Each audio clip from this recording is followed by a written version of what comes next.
சாண்டில்யனின் ராஜதிலகம் அத்தியாயம் 56 தொடரும்.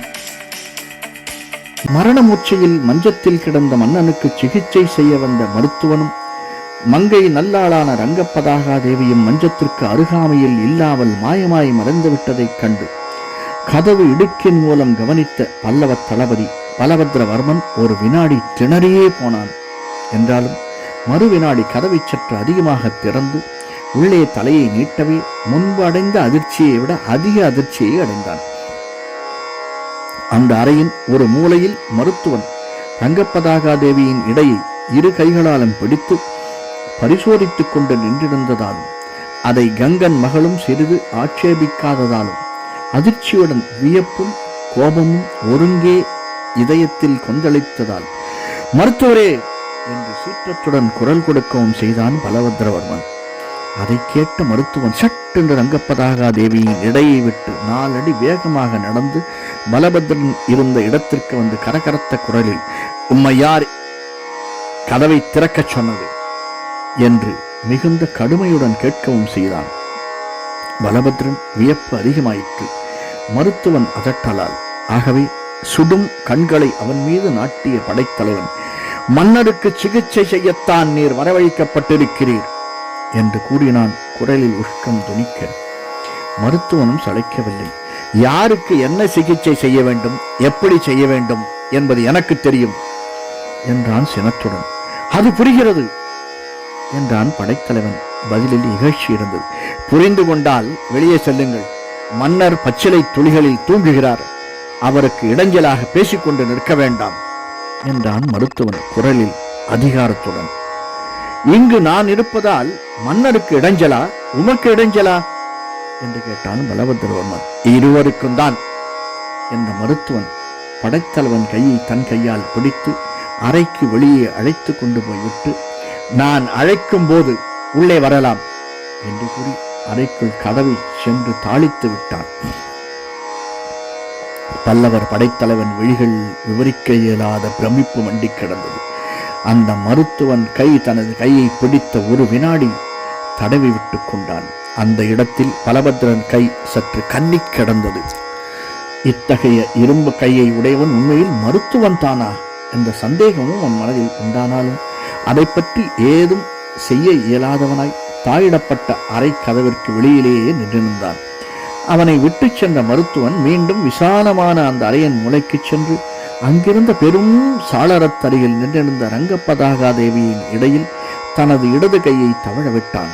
சாளரத்தை ஒட்டி வளர்ந்திருந்த செண்பக மரம் ஒன்று தனது கிளைகள் 2 சாளரத்திற்குள்ளும் நீட்டியிருந்ததாலும் அந்த 2 கிளைகளின் நுனிகளிலும் செண்பக மலர்கள் மலர்ந்து சிவந்த வாய்களை காட்டிக்கொண்டிருந்ததாலும் அவற்றின் நறுமணம் அறையெங்கும் பரவி கிடந்ததுமன்றி சாளரத்திற்கு அருகே நின்ற மருத்துவனையும் ஓரளவு மயக்கவே அவன் அந்த மலர்களில் 2 வலது கையால் கிள்ளி கங்கன் மகளின் கருங்கூந்தலில் செருகினான். பிறகு அவள் கூந்தலை முகர்ந்த பெருமூச்செறியவும் செய்தான். அதனால் லேசாக நகைத்த ரங்கப்பதாகா தேவி தனது அழகிய கண்களை சாளரத்திற்கு வெளியே ஓட்டிக்கொண்டும் மருத்துவனை பார்க்காமலும் கூறினாள், இது ஒரு வகை மருத்துவம் போலிருக்கிறது என்று. அவள் குரல் மிக மெதுவாகவும் சொற்கள் மிக ரகசியமாகவும் ஒலித்தன. ஆம், மருத்துவத்தில் பல வகை உண்டு என்றான் மருத்துவன் கையை அவள் இடையில் சிறிது அதிகமாகவே அழுத்திய வண்ணம். அவள் இடை அவனை சிறிது அதிகமாக நெருங்கியதால் இடையின் பின்புற கீழ்ப்பகுதியும் அவன் காலின் பக்கத்தில் மிருதுவாகவும் கடினமாகவும் பருமனாகவும் இழைத்தது. அதனால் ஏற்பட்ட உணர்ச்சி வேகத்தில், மருத்துவத்தில் மலருக்கும் இடமிருப்பது ஒரு வகை போலிருக்கிறது என்று அவள் பவளவாய் முணுமுணுத்தன. ஆம், சந்தேகம் என்ன? எத்தனையோ மலர்கள் மருத்துவ சாஸ்திரத்தில் இடம்பெற்றிருக்கின்றனவே, அதில் செண்பக மலரும் ஒன்றா? ஆம். எந்த நோய்க்கு அது மருந்து? உணர்ச்சி நோய்க்கு. இதற்கு பிறகு இருவரும் நீண்ட நேரம் பேசவில்லை. அவன் வலது கை அவளை தனக்கு எதிரிலே லேசாக திருப்பியது. அவன் தலை சிறிது தாழ்ந்து அவன் கண்கள் வண்டுகளாகி அவள் முகத்தாமரையில் சஞ்சரித்தன.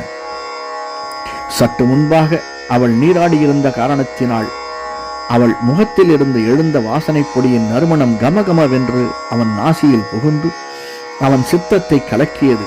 அப்பொழுது பூராவாக உலராத அவள் கருங்கூந்தல் அவன் வலது கையில் பட்டதால் அதிலிருந்த சில்லிப்பு அவன் கைக்கு சீதளத்தை தந்தாலும் உணர்ச்சிகளினால் காம அக்னியை வாரி இறைத்தன. கூந்தலை முழுதும் முடியாமல் ஈரம் உலர்வதற்கு அவள் 2 சிறு பின்னல்களால் குறுக்கே குடலை கட்டியிருந்தாள். மார்பில் ஊசலாடிய அவள் மணியாரத்தை அவன் வலதுகை பரீட்சிக்கத் தொடங்கிய போது உண்மையில் அவன் தொட முயன்றது ஆரம்தானா என்ற சம்சயமும் சம்சயத்தால் ஏற்பட்ட இன்ப வேதனையும் அவளை திணறடித்துக் கொண்டிருந்தன. அந்த திணறலில் இருந்து சமாளித்துக் கொள்ள அவள் மெல்லிய இதழ்கள் சிறிது குவிந்து திறந்து, மருத்துவம் மிக அழகா இருக்கிறது என்று மெல்ல சொற்களை உதிர்த்தாள். அவள் இதழ்களில் அசட்டு இளநகை ஒன்று படர்ந்திருந்தது. மருத்துவம் பிடிக்கவில்லையா என்று அவன் வினவினான். இந்த இளநகையின் உடை. அத்துடன் அவன் கை 2ம் அவள் இடையின் பின்னால் பின்னி அவளை சற்று இழுத்தன. இவளும் இளநகை கூட்டினாள்.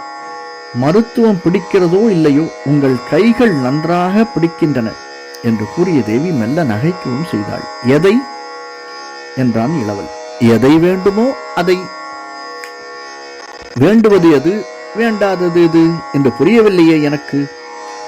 புரியாமல் வருவதுதான் இது. எது? நீங்கள் புரியும் வஞ்சகம். என்ன வஞ்சகம் செய்தேன்? மருத்துவ வேடம் போட்டது ஒரு வஞ்சனை. உங்கள் தந்தை காயமடைந்து படுத்திருக்கையில் இதற்கு முற்பட்டது பெரும் வஞ்சனை. ஆகையால் நீங்கள் பெரும் மோசக்காரர். ஓர் எழுத்து தவறி இருக்கிறது தேவி. எது? மோசக்காரர் என்று சொன்னதில் எந்த எழுத்து? ச என்ற எழுத்துக்கு பதில் க என்ற எழுத்தை போட்டிருக்க வேண்டும். இதை சொன்னவனும் நகைத்தான், கேட்டவளும் நகைத்தாள். நகைப்புடன் அவள் மென்ன சொன்னாள், முதலாக உண்மையை ஒப்புக்கொண்டீர்களே என்று. பதில் ஏதும் சொல்லாமல் அவள் கழுத்தில் தன் இதழ்களை புகைத்தான். அதனால் அவள் உடலே சற்று நடுங்கியது. பிறகு அவனுடன் இழைந்தது. அந்த நிலையிலும் தேவி சொன்னாள், இது சரியல்ல. எது சரியல்ல? கழுத்திலிருந்த இதழ்கள் விழுந்து சொற்களை உதைத்தன. தந்தையின் நிலையை கவனிக்காமல் இந்த நிலையில் ஈடுபடுவது சரியல்ல என்று அவனுக்கும் தெரிந்ததால் அவன் கழுத்தில் வழவழப்பில் இருந்து சுகந்தத்தில் இருந்து உதடுகளை நீக்கினான். பிறகு அவள் அழகிய கண்களை நோக்கினான். கண்களுக்கு எதிராக கண்களும் உதடுகளுக்கு எதிராக உதடுகளும் என்ற நிலையில் அவன் பெரிதும் திணறினான். அந்த கண்களிலும் அழைப்பு இருந்தது. செவ்விய உதடுகள் சற்றே விரிந்து கிடந்ததால் அவற்றிலும் அழைப்பு இருந்தது. ஆனால் அந்த அழைப்பை அவள் ஏற்கனவே உதிர்த்த சொற்கள் சித்தத்தில் உறைந்து தடுத்ததால் அவன் சற்று சுயநிலை அடைந்தான். சட்டென்று அவளை விட்டு விலகி பல்லவ மன்னன் மஞ்சத்தை அணுகி தந்தையின் நிலையை கூர்ந்து கவனித்தான். பிறகு மன்னன் கையை எடுத்து சிறிது நேரம் நாடியை பரிசோதித்தான். கட்டுப்போட்ட இடத்தையும் சிறிது அசைத்து பார்த்து மிகுந்த திருப்தியடைந்த முகத்துடன் மீண்டும் ரங்கப்பதாகாதேவி இருந்த சாளரத்தண்டை வந்தான். தேவி, தந்தைக்கு எந்தவித ஆபத்தும் இல்லை.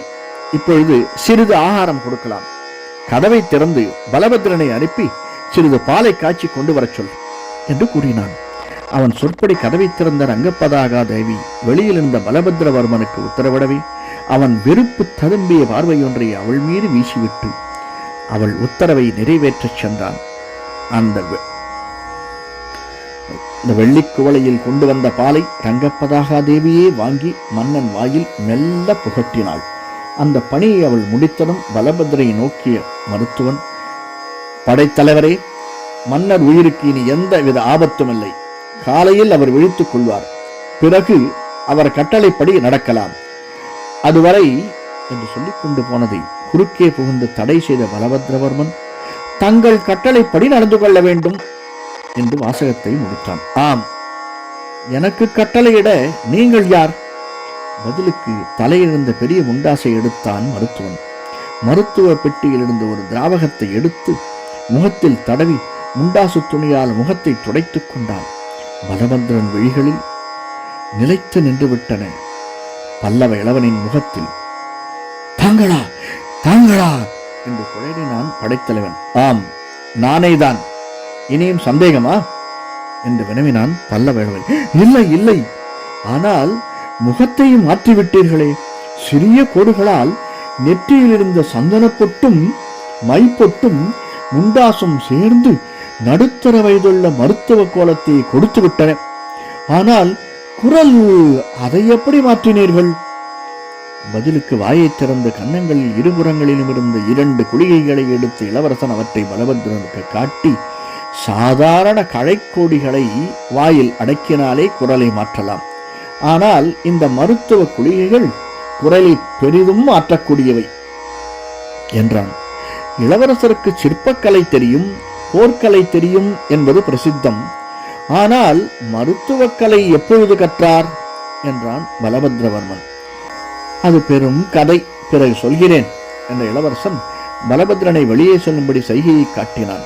அவன் சென்றதும் ரங்கப்பதாகா தேவியை நோக்கி, நீயும் இந்த மஞ்சத்தில் உட்கார வேண்டாம் என்றான் இளவரசன். ஏன்? மன்னர் நித்திரையை கலைக்கக்கூடாது. பிறகு என்ன செய்ய சொல்லுகிறீர்கள்? பழையபடி சாளரத்தண்டை போ. ரங்கப்பதாகா தேவையான ஒருமுறை நோக்கினாள் தன் பங்கை வழிகளால். இளவரசன் மெல்ல நடந்து அவள் இருந்த இடத்தை நெருங்கி அந்த மோகினியின் அழகிய தோள்களை பற்றினான். சற்று நெருங்கவும் செய்தான். மீண்டும் பழைய கதையா என்று வினவினாள் ரங்கப்பதாகா தேவி சிறிதளவும் திரும்பாமலே. ஆம், தொடரும் என்றான் பல்லவேளவன். தொடருமா? வேப்புடன் ஒலித்தது அவள் குரல். ஆம், காதல் ஒரு தொடர்கதைதானே என்று வினவினான் பல்லவேளவன். அடுத்த அத்தியாயம் ஆரம்பம் போல் இருக்கிறது. ஆம், அதுவும் தொடரும், அதற்கு அடுத்ததும் தொடரும். முடிவில்லாத கதை இது. இதை கேட்டதும் அவள் பேசவில்லை. அத்தியாயம் தொடர்ந்தது.